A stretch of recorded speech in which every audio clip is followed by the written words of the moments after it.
Hello guys. Ayan, na-miss ko lang magsakay ng barko. Ang ganda ng tubig oh.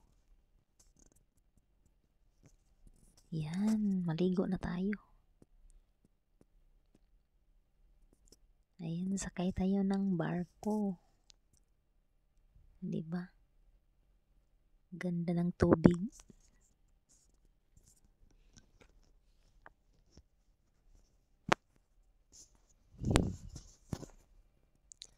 Ayun. O diba? Gusto nyo magtampisaw dyan? Na-miss ko lang. Matagal lang hindi na ako nakalangoy dyan. Panoorin yung tubig. Tingnan nyo, o diba?